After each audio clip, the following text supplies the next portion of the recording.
ជំរាបសួរបងប្អូនជាទីស្រឡាញ់ជីវិតគឺពោពេញទៅដោយការព្រួយបារម្ភមនុស្សជាច្រើនកំពុងមមាញឹកប្រឹងប្រែងស្វែងរកលុយដើម្បីថែទាំក្រុមគ្រួសារថែទាំសុខភាពនិងខិតខំស្វែងរកសុភមង្គលប៉ុន្តែទោះជាយ៉ាងណាក៏ដោយព្រះយេស៊ូវបានបង្រៀនយើងថាអត្ថិភាពទី1ដែលយើងត្រូវស្វែងរកនោះគឺព្រះជាម្ចាស់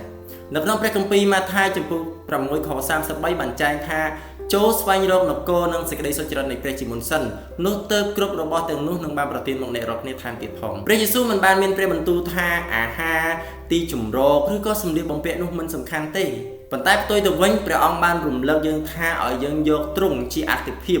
នោះព្រះអង្គនឹងបំពេញរាល់ទាំងសេចក្តីត្រូវការនិងភាពខ្វះខាតរបស់យើងជាញយមនុស្សតែងតែដេញតាមទ្រព្យសម្បត្តិនិងសម្ភារៈនិយមដែលគិតថារបស់ទាំងនោះនឹងផ្ដល់មកនូវសុវត្ថិភាពនិងសុភមង្គលប៉ុន្តែសេចក្តីសុខសាន្តដ៏ពិតនោះគឺកើតចេញអំពីព្រះជាម្ចាស់សូមគិតអំពីការនេះជាមួយគ្នាតើនៅពេលព្រឹកព្រលឹមឡើងយើងពេលដែលយើងងើបពីគេងមកតើយើងបានស្វែងរកព្រះជាម្ចាស់មុនដែរទេ